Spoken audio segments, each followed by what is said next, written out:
Terlebih dahulu, salam sejahtera saya ucapkan kepada pensyarah yang mengajar subjek VKMB 1011 Pembangunan Masyarakat iaitu Puan Rosnida binti Romli.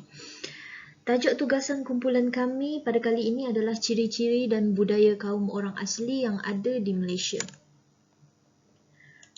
Kumpulan kami terdiri daripada 5 orang anggota iaitu Puan Fatin, Cik Ain Syahidah, Cik Nur Farisha dan saya sendiri, dan yang terakhir Encik Nur Afiq lah. Seterusnya kita lihat pada pengenalan. Pengenalan mengenai orang asli yang ada di Malaysia termasuk suku kaum yang ada. Yang pertama, kita tengok pada orang asli adalah merupakan salah satu kaum Bumiputera yang terdapat di Malaysia iaitu dipanggil orang asli di barat Malaysia. Kebanyakannya masih tinggal secara tradisional di kawasan hutan dan pendalaman. Mereka mempunyai keunikan yang tersendiri dari segi budaya dan peradaban berbanding kaum lain yang ada di Malaysia. Seterusnya kita lihat pada sejarah kaum orang asli di Malaysia. Kewujudan mereka di Malaysia dianggarkan semenjak tahun kurun ke-5 Masihi. Bahkan kemungkinan ada yang mengatakan mereka wujud lebih awal lagi dari kurun yang dinyatakan. Maksudnya kurun ini tidaklah menjadi satu tarikh yang tetap. Dia kemungkinan lebih awal dari mungkin tidak dinyatakan sahaja. Mereka juga merupakan kaum minoriti yang tinggal di tanah Melayu, yang tinggal di hutan dan mengamalkan adat dan budaya turun-temurun. Orang asli dengan alam semula jadi sejak zaman nenek moyang mereka lagi tidak boleh dipisahkan sebab mereka sentiasa hidup dalam persekitaran di hutan. Mereka boleh dikatakan mereka berkomunikasi dengan alam sekeliling, dengan persekitaran. Walau bagaimanapun, tidak dinyatakan secara tepat tentang penghijrahan dan tarikh mereka ke semenanjung Tanah Melayu.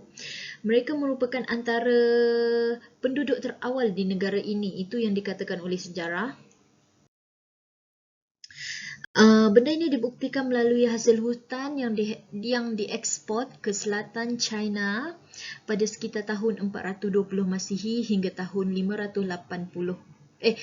Hingga tahun 508 Masihi. Barang yang diekspor terdiri daripada gading gajah, kemenyan, emas, perak, kayu gaharu, kulit kura-kura, kulit siput dan batu amba yang di mana ianya merupakan hasil kutipan hutan orang asli dan ia merupakan pekerjaan dan sumber ekonomi mereka pada ketika itu. Ini menjadi sumber ekonomi mereka yang paling utama pada ketika itu. Sejarah juga mengatakan bahawa asal-usul orang asli adalah dari negara jiran seperti Champa, Indochina, Burma dan Sumatera. Mereka juga diiktiraf sebagai bapa bangsa orang asli dan lazimnya mempunyai dialek bahasanya yang tersendiri. Kedatangan kaum ini yang kedua dikatakan berasal dari Palembang. Sumatera dikatakan hampir 70% bahasa orang asli. Suku kaum Jakun menggunakan bahasa Melayu. Walau bagaimanapun, banyak persamaan dari segi fizikal, gaya hidup, perkembangan termasuk tamadun Islam lah, sedikit sebanyak telah mempengaruhi budaya mereka. Mereka juga mengamalkan adat berkhatan bagi kanak-kanak lelaki. Yang ini kita nampak ia dah mengamalkan budaya orang agama Islam dalam kaum mereka. Tidak semua dikatakan orang asli ini berasal dari bukan Islam. Ada yang sesetengahnya dikatakan mengamalkan budaya agama Islam dalam kehidupan mereka. Kedatangan orang Melayu juga disambut baik oleh orang asli pada ketika itu, di mana mereka pada awal saya terangkan tadi, orang asli adalah penduduk yang pertama memasuki kawasan Tanah Melayu pada ketika itu, dan apabila kedatangan Melayu, mereka menyambut baik kedatangan ini dan hidup bersama-sama dalam suasana yang harmoni di pinggir sungai lah. Hubungan baik antara kaum ini terjalin dari peringkat bawah hingga kepada pembesar-pembesar dan raja-raja Melayu. Ikatan persaudaraan ini terbukti dalam satu pakatan bersama menentang campur tangan British dalam urusan kehidupan orang Melayu. Mereka juga membantu sedikit sebanyak pada ketika itu daripada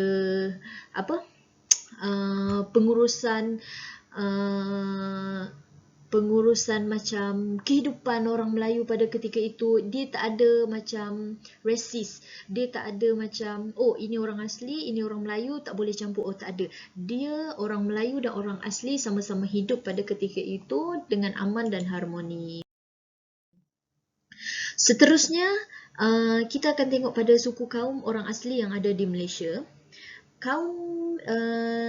Suku kaum orang asli yang ada di Malaysia ini ada 3. Kaum yang pertama disebut sebagai kaum Negrito, di mana ianya kaum tertua dan kaum terkecil dalam sejarah kaum orang asli dan juga digelar sebagai orang Semang. Dipercayai kaum ini menetap paling awal di negara ini, iaitu sekitar tahun 25,000 tahun yang lalu. Mereka juga merupakan kaum yang lebih gemar menetap di kawasan terpencil, di utara, di tengah semenanjung Malaysia. Dikatakan berasal dari benua Afrika sebelum beranak pinak di sini. Mereka berasal dari sanalah. Bukan berasal memang dari Malaysia, bukan. Mereka hidup berpindah randah. Ciri-ciri fizikal mereka juga dikatakan mirip dengan orang Pulau Andaman, Pulau Eta di Filipina dan Kepulauan Melanesia di Fiji dan Kepulauan Tasmania di Australia lah. Mereka dikatakan terbahagi kepada 6 kumpulan kecil yang terdiri daripada lokasi penempatan mereka. Mereka mendiami kawasan di pergunungan di Kelantan, Terengganu, Perak, Kedah dan Pahang. Majoriti kaum ini masih mengamalkan kehidupan secara berpindah randah, kehidupan secara nomad, iaitu berpindah dari satu tempat ke satu tempat yang lain. Seterusnya kaum kedua, kaum Senoi. Istilah Senoi ini dikatakan diambil dari perkataan etnik Semai iaitu Temia Senoi yang membawa maksud orang. Senoi ini membawa maksud orang. Mereka juga mendiami kawasan utara dan tengah semenanjung Malaysia dan dikatakan datang sekitar tahun 8,000 tahun yang lalu dari kawasan pergunungan Cambodia atau Vietnam. Mereka juga mempunyai ciri-ciri yang sama dengan orang Mongoloid serta dialek pertuturan yang hampir mirip dengan bahasa yang dinyatakanlah. Perbezaan terdapat juga mengatakan bahawa mereka ini datang dari benua Australia yang kini dikenali sebagai Selatan India. Juga terbahagi kepada 6 kumpulan iaitu Semai, Temia, Cewong, Jahud, Semok Beri dan Mahmeri.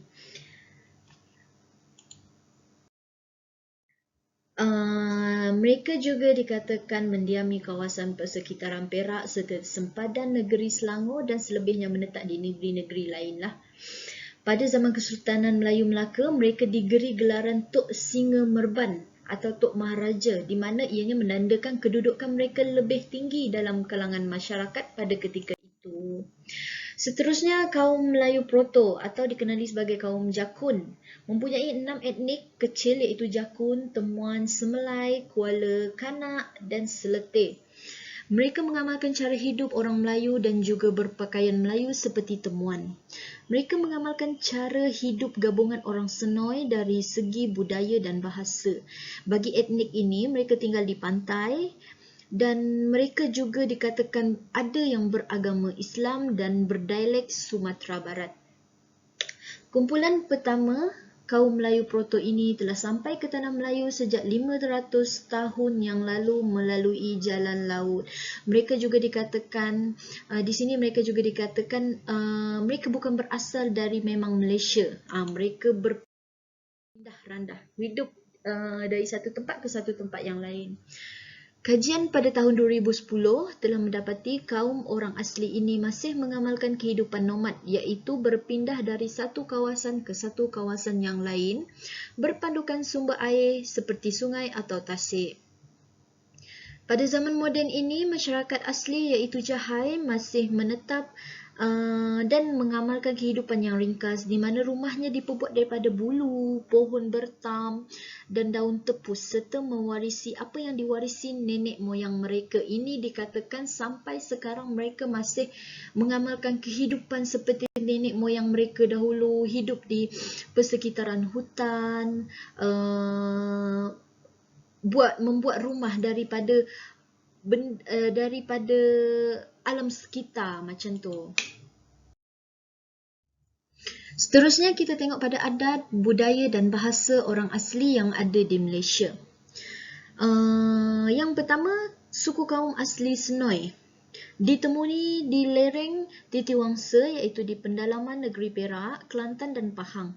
Suku Senoi merupakan suku orang asli yang terbesar diikuti oleh kelompok Melayu Proto dan kelompok Negrito. 6 suku kaum di dalam rumpun bangsa Senoi iaitu Temia, Semai, Semok Beri, Jahut, Mah dan Cewong. Salah satu kaum yang boleh diberi contoh budaya yang diamalkan adalah suku kaum Temia, iaitu kuasa penghulu. Penghulu berkuasa mengarahkan anak-anak buahnya untuk bergotong royong menjalankan aktiviti kampung serta merestui perkahwinan. Beliau juga memainkan peranan sebagai hakim, penasihat dan penghubung dengan masyarakat di agensi luar. Upacara sewang kelahiran yang dilakukan oleh suku Temia adalah dengan memuja bayi dengan harapan bayi tersebut mendapat kebaikan apabila dewasa kelak. Bayi ini dijamu dengan berteh padi atau jagung dan diletakkan bau-bauan supaya kehidupan bayi sentiasa harmoni dan aman damai. Contoh dialek mereka ini, saya cuba menyebut, minta maaf kalau ada yang tak betul. Contoh dialek dia macam hek. Hek itu bermaksud kamu. Kalau maheber, maksudnya buat apa. Macam tu. Seterusnya kita lihat pada suku kaum asli Negrito yang merupakan orang asli yang terkecil di Malaysia dan mendapat nama Negrito, dan juga suku kaum yang tertua lah seperti yang kita sedia maklum tadi. Rupa paras mereka ini adalah seperti orang Negro di Afrika. Seperti sedia maklum yang mereka memang datang dari sana dan berhijrah ke Malaysia untuk meneruskan kehidupan yang baru.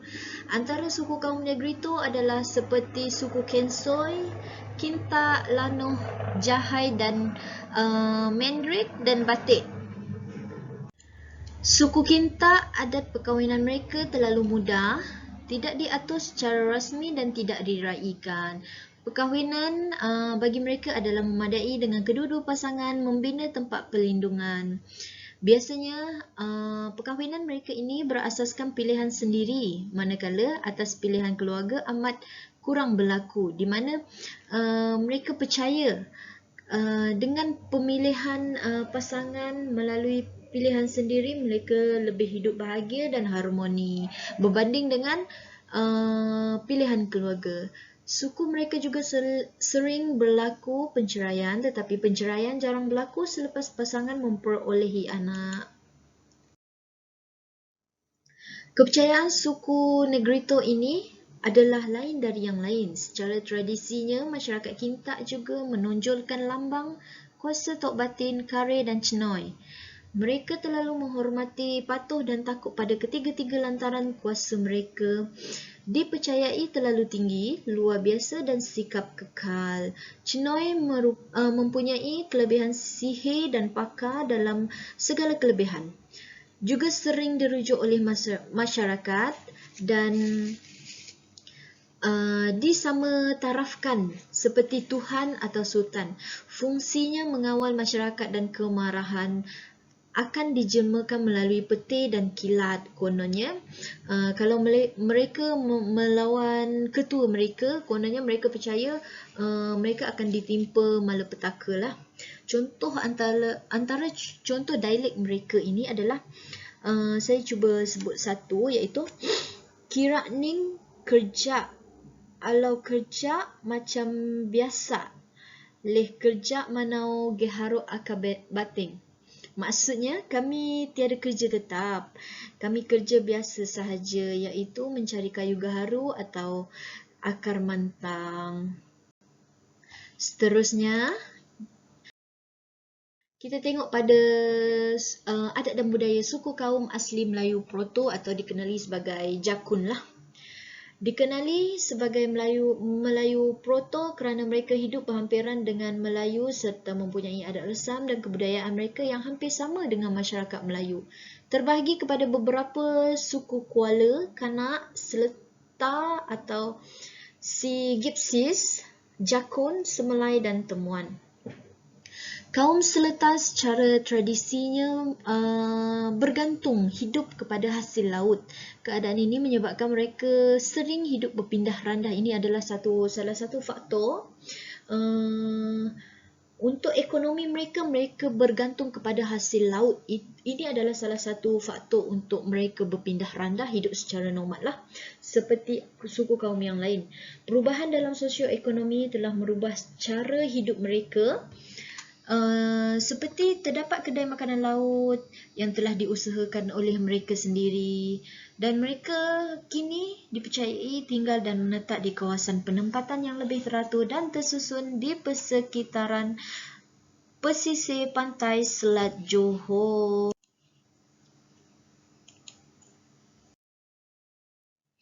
Orang Seletar juga berkahwin dalam kalangan suku kaum mereka yang sendiri. Mereka tidak ada mencari suku kaum yang contoh luar dari suku kaum mereka. Sebagai tanda peminangan juga, pihak lelaki akan memberi sehelai kain batik dan pihak perempuan akan memberi sehelai kain pelikat sebagai tanda setuju. Kalau disebut macam sekarang, itu adalah hantaran bagi mereka. Perbincangan tersebut dipengerusikan oleh Tok Batin. Contoh dialek mereka adalah satu adalah seperti hulat ataupun ulat, bahya atau buaya, sumun atau semua. Begitulah contoh-contoh dialek sedikit sebanyak daripada kaum inilah. Seterusnya kita lihat pula pada keunikan cara hidup orang asli di Malaysia. Majoriti orang asli di Malaysia menetap di kawasan pendalaman di satu perkampungan bersama kaum mereka yang tersendiri. Ada juga daripada mereka hidup di kawasan bandar dan pekan, bahkan hidup seperti kaum lain di Malaysia. Orang asli yang menetap di kawasan pendalaman sesama mereka sendiri mempunyai keunikan dan keharmonian yang tersendiri dan jarang keluar dari kawasan perkampungan mereka kerana mereka lebih gemar menghabiskan masa aktiviti harian dalam kelompok mereka tersendirilah. Mendapat sumber makanan, minuman, pendapatan, pendidikan dan sebagainya di kawasan perkampungan mereka sendiri tanpa perlu keluar ke bandar atau pekan, kerana di situ bagi mereka sudah dapat lengkap keperluan yang disediakan oleh JAKWA, iaitu Jabatan Orang Asli lah.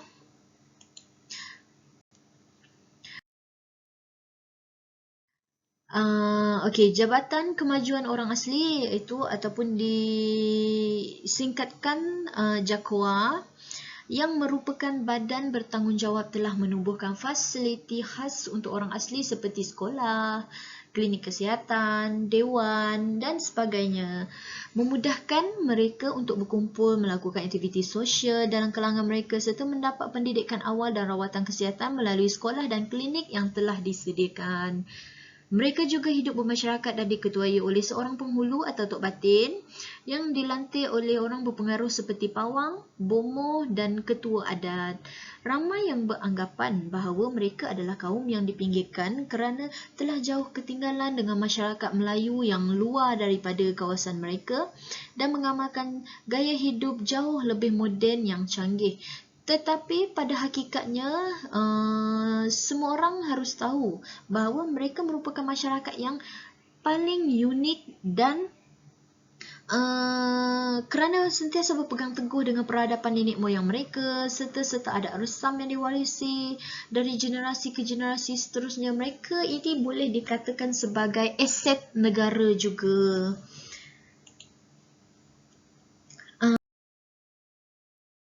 Antara keunikan mereka adalah dengan cara hidup mereka menangkap ikan dengan menggunakan buluh tangkapan ikan yang diperbuat daripada mereka buat sendiri. Mereka mencari sumber pendapatan melalui usaha mereka sendiri. Mereka mencipta contoh macam menangkap ikan lah, macam yang dinyatakan. Contoh menangkap ikan, mereka membuat sendiri bubu untuk menangkap ikan dengan menggunakan buluh. Mereka percaya apa yang diciptakan ini boleh membantu, sangat membantu dalam kehidupan mereka dari segi ekonomi. Cara menggunakan buluh yang dikatakan adalah, contohnya buluh yang dibuat daripada diri sendiri, daripada mereka sendiri dalam untuk menangkap ikan, dengan cara meletakkan bubu tersebut secara melawan arus di celahan batu dan sebaik-baiknya dipasang pada waktu awal pagi dan perlu diambil semula dalam tempoh 12 jam selepas itu untuk mengambil hasil tangkapan.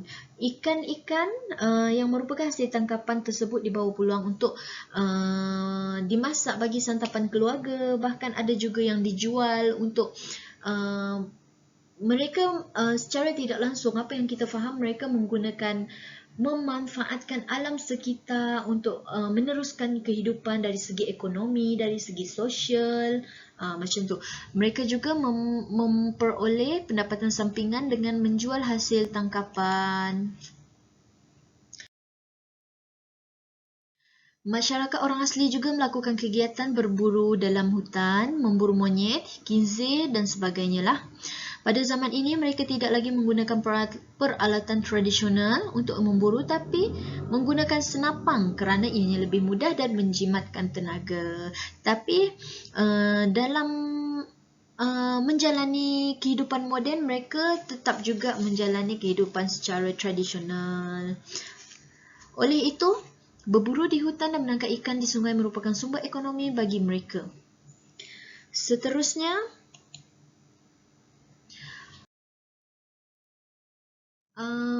pengarah pusat penyelidikan dan persekitaran Institut Penyelidikan dan Kemajuan Pertanian Malaysia MARDI, iaitu Datuk Dr. Muhammad Zabawi Abdul Ghani, berpendapat bahawa pengusaha ladang pertanian di Malaysia patut mencontohi kaedah pertanian diamalkan oleh orang asli kerana mereka yang sentiasa hidup berpindah di kawasan untuk bercucuk tanam. Walaupun mereka berpindah hidup nomad, berpindah dari satu tempat ke satu tempat yang lain, mereka sentiasa mengamalkan aktiviti yang berkait dengan alam sekitar, iaitu seperti bercucuk tanam, menangkap ikan, berburu.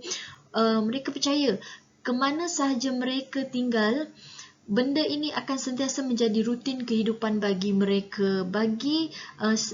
Secara tidak langsung juga mereka meneruskan adat dan budaya yang diwarisi daripada nenek moyang mereka lah. Ini jelas menunjukkan bahawa orang asli di Malaysia sangat arif mengenai tanaman, bahkan layak dicontohi oleh masyarakat luar. Melalui kaedah ini juga orang asli yang bercucuk tanam tidak perlu menggunakan racun tanaman yang haram dan berbahaya untuk mendapatkan hasil tanaman yang cantik. Ini kerana mereka dari zaman nenek moyang sudah tinggal dengan alam sekitar, sudah sebati dengan alam sekitar, dan mereka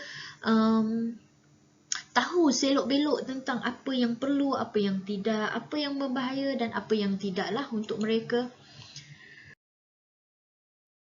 Seterusnya kita lihat pada kelebihan kaum orang asli. kepada kerajaan Malaysia. Keunikan mereka juga merupakan elemen yang mampu mempelbagaikan tarikan pelancong di Malaysia. Jabatan Kemajuan Orang Asli JAKWA adalah entiti yang memastikan golongan ini terus membangun dan maju. Jadi walaupun rata-rata majoriti masyarakat sekarang berfikir bahawa mereka adalah kaum yang terpinggir, kaum yang tidak maju, tapi untuk pengetahuan semua, mereka diuruskan, mereka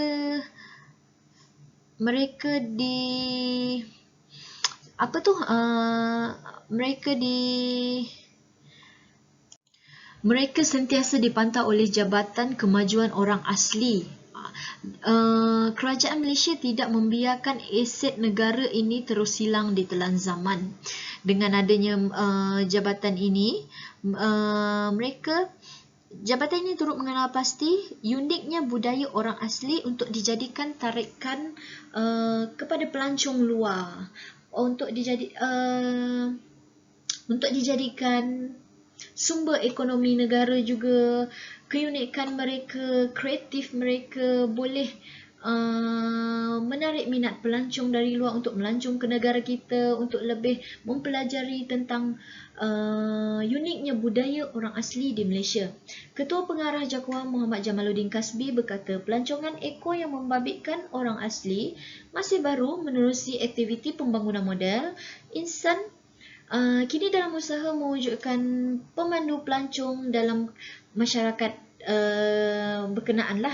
Contohnya seperti yang dikatakan oleh Ketua Pengarah Jabatan Orang Asli ini, mereka nak contoh kalau kita membuka satu pelancongan mengenai uniknya adat dan budaya masyarakat orang, mereka nak benda ni dikelola oleh kaum itu sendiri supaya kelancarannya lebih, supaya mereka kenapa JAKWA ini melantik kalangan daripada mereka, kerana mereka lebih arif tentang kehidupan mereka dan apa yang diamalkan lah.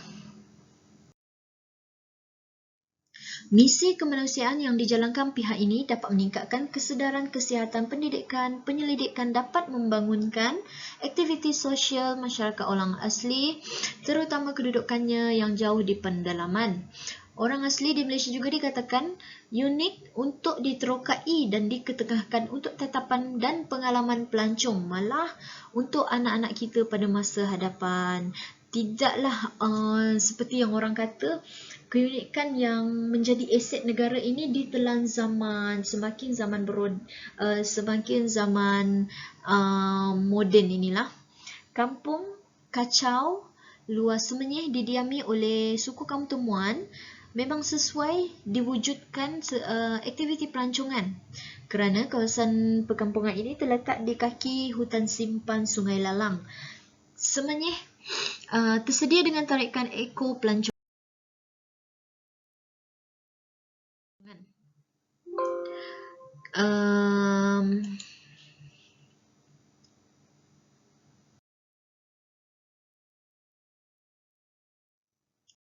Seterusnya, beberapa langkah untuk menaik taraf serta memperkasakan JAKWA sedang dipertimbangkan dengan teliti supaya ianya lebih berkesan dalam melaksanakan tanggungjawab memacu dan memajukan serta menaik taraf untuk menjaga kepentingan orang asli. Kerajaan juga sentiasa memberi perhatian dan penekanan terhadap projek pembangunan perkampungan orang asli membabitkan bekalan elektrik dan air yang terawat, pembinaan jalan serta pembangunan perumahan.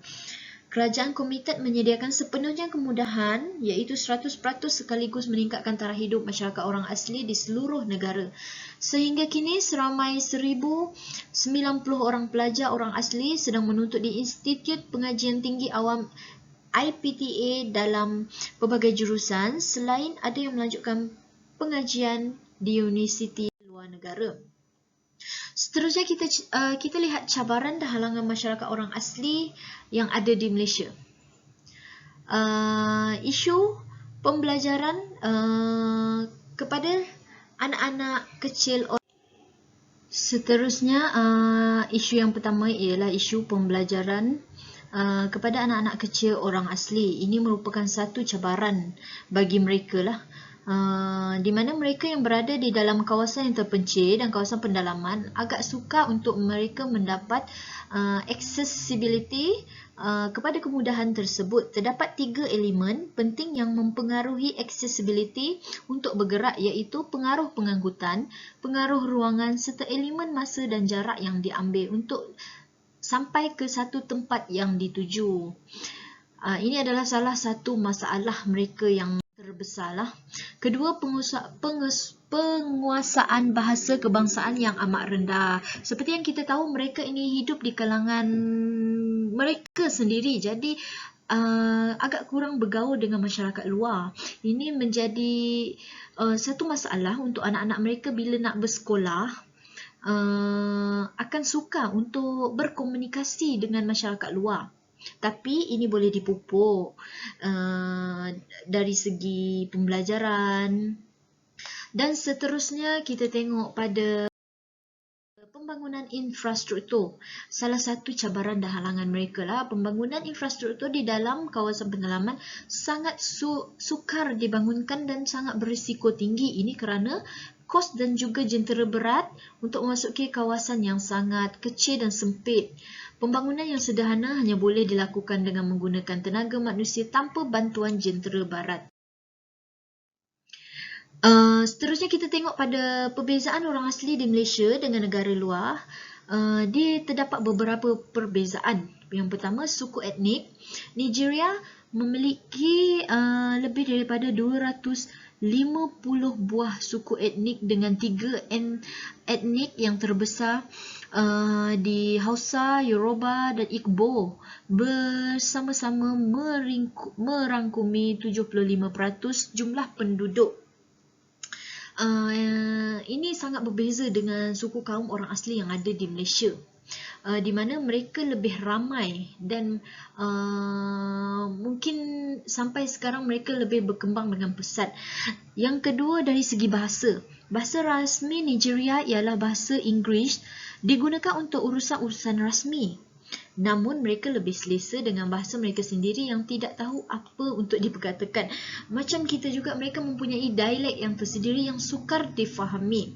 Juga hidup berpindah randah seperti kaum orang asli yang ada di Malaysia. Ini kerana keadaan dan kawasan mereka dicerobohi oleh pembalak yang haram yang ingin memusnahkan hutan demi kelangsungan hidup dan keutamaan pembalak tanpa memikirkan kebaikan dunia yang kian tua. Ini berbeza dari.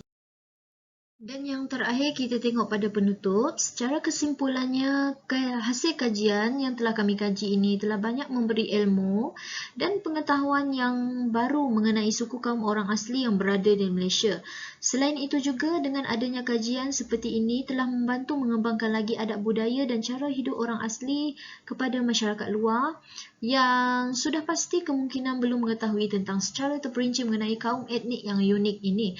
Hal ini kerana budaya orang asli umumnya dilihat semakin hilang dan terhakis akibat arus pemodenan dan globalisasi yang berlaku pada ketika ini.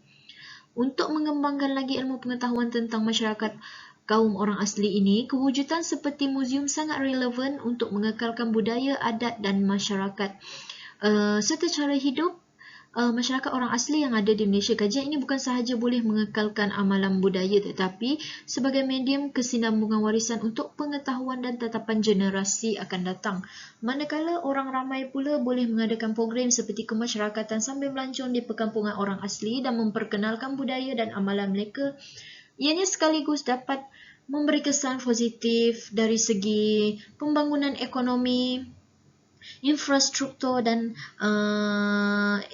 di Malaysia lah. Okey, rasanya sampai di sini saja pembentangan bagi kumpulan kami. Segala salah silap harap dimaafkan.